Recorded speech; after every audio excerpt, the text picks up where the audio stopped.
You ever roll up your own driveway, half asleep from the road, and get hit with something so outlandish, so sideways, you just stop breathing for a second?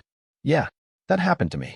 Not the flat tire kind of surprise, the kind where you round the last bend and find a literal village, twinkling with string lights, plopped right in the middle of your family pasture. No kidding. Tiny cabins, 34 of them, sprouted like mushrooms overnight, everyone dressed up with porches and little rocking chairs, all turned to catch the sunrise I'd grown up watching. The sign on my cattle gate, my own damn gate, read, "Grand Opening, Meadow Cottages." There was even a wreath on the cattle guard, like somebody thought this was a bakery, not the heart of a working farm. I parked in the gravel, windows down, just letting the new paint and cedar hit me, where there should have been hay, honest sweat, cow manure, all the things that make a place yours. That's when a man with an overstyled haircut and the jawline of a toothpaste ad stepped out from a tent marked "Welcome." He raised his clipboard like a cop flashes a badge. "Hey there, guest check-ins in the courtyard." He didn't look at me, just did a little flick with his pen, like "Move along." "I'm not a guest," I said dead flat. He didn't miss a beat. "Are you here about the vacancy? We're booked solid for the next 3 weekends. Maybe try a weekday?" I didn't move. This is my land. What the hell is all this? His smile got even tighter. Behind him, a golf cart buzzed by, loaded down with charcoal and staffers in matching polos. It was like I'd driven straight into the brochure version of my own life. He tapped his laminated map, didn't even look up. No, this is common area now, managed by the association." He pointed to a section colored the same fake green as the fancy subdivision on the far side of my windbreak. They'd erased my fence line. Scribbled right where I stood, their map said, "Community Commons, Meadow Cottages." "You can't believe how fast this came together," he chirped, like it was some Boy Scout project. Board's vision, very well received. I read the fine print under his little map, parcel IDs that weren't mine, some boilerplate about abandonment of use over 12 months. He actually smiled when I called him on it. "Exactly. Under the abandonment clause, if you don't use your land for a year and we improve it for the common good, we get the interest." We sent notice. You didn't object. So we proceeded. I should have been angry. Hell, I was angry, but mostly I was stunned. I'd been gone last year. Yeah, but not because I forgot the place. I was in another state, sleeping beside my mom's recliner through her chemo, paying taxes, keeping insurance, holding things together the only way I could. The grass grew tall, sure, no one cut it, because it wasn't theirs to cut. So now I'm standing in a field that's barely mine on paper, watching some couple with kids get a tour of Cabin 8, being told to please douse the fire before bed. I told Toothpaste Jaw and his clipboard to get off my land. He went cold, called it a civil matter. You can take it up with the board. The board lived in those identical houses across the windbreak, stone veneers, triple garages, turf greener than envy. I called the sheriff. I kept my voice steady. Years in, you learn to sound like a field report, not a panicked homeowner. The dispatcher said a deputy would swing by, but it sounded civil. While I waited, I called Darla, my Northline neighbor, the one whose bees make honey so good it's basically summer in a jar. She showed up faster than law enforcement, SUV trailing gold dog hair. "I thought you were throwing a party." She took one look and her face just fell. "You've got to be kidding me. They did this." Deputy arrived, looked all of 25, but walked like someone who'd already seen too many bad calls. He followed me down the old fence, listening while I explained about the posts my grandfather pounded in, the wires my dad and I replaced each spring. All he could do was jot down numbers and repeat the word civil. Permits, though, those he could check. So we went to the welcome tent. Clipboard man introduced himself as Seth, board president, like he was running for mayor of the lawn. Deputy asked about permits. Seth produced a form letter to concerned owner. Something about a meeting I'd never heard of. Sent it certified, he lied.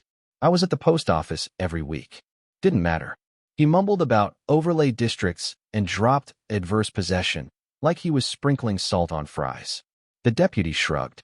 "Sir, I can't interpret property law. If you think it's trespass or unpermitted, you gotta file with the county. Talk to a lawyer." Darla squeezed my shoulder. "I know a surveyor. He'll come after dinner." I went to my truck, dug out the old notebook my dad gave me, and started writing everything down. Times, plates, what Seth said, how his pen flicked like a bad magic trick.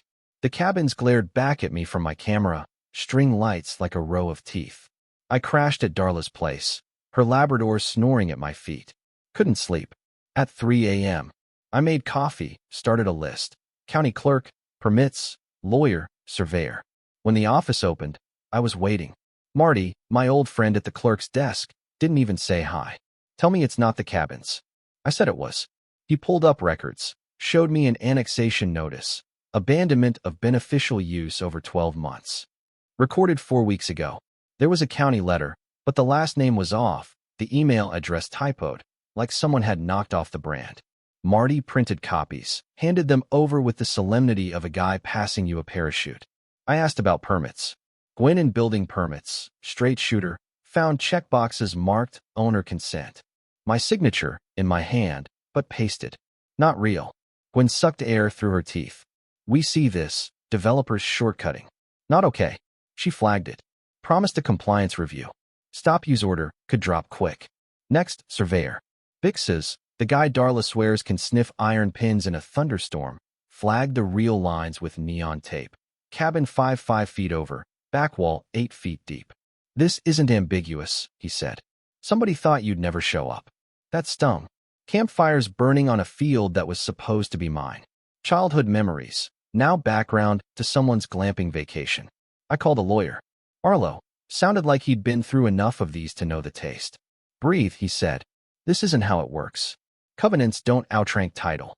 Adverse possession in a year? No. Forgery? That's even better. Bad for you emotionally, great for court. We'll stop the rentals, get the cabins off, maybe even keep them.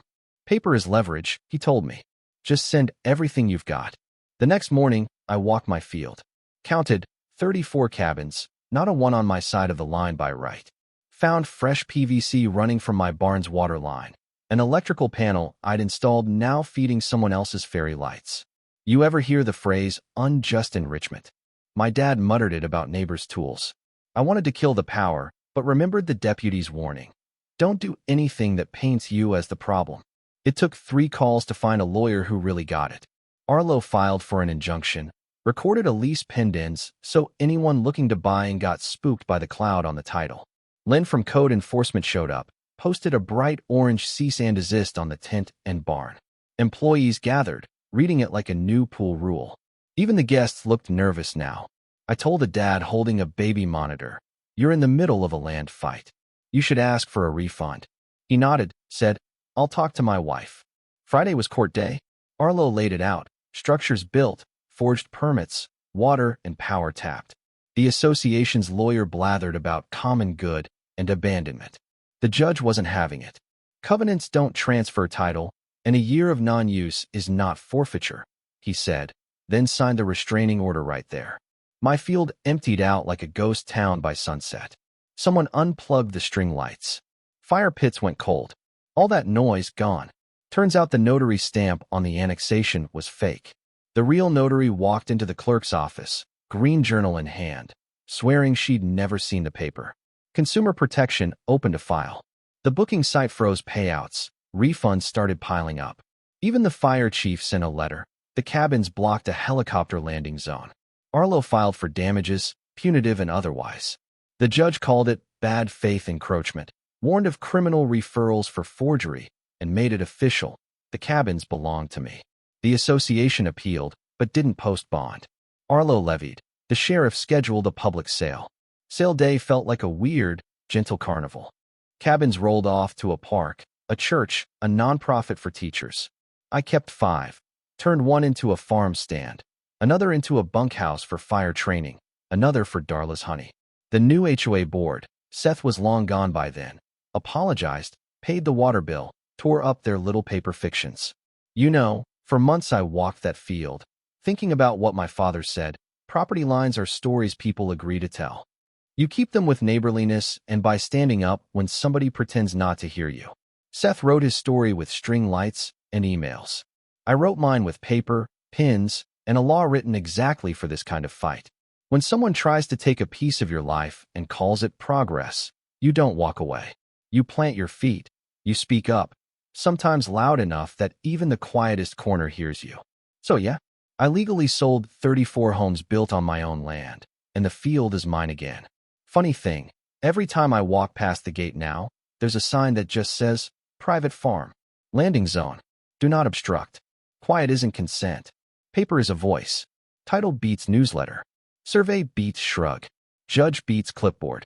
And if you've ever been burned by an HOA, a neighbor, or someone who thinks your silence means yes, you know what I mean.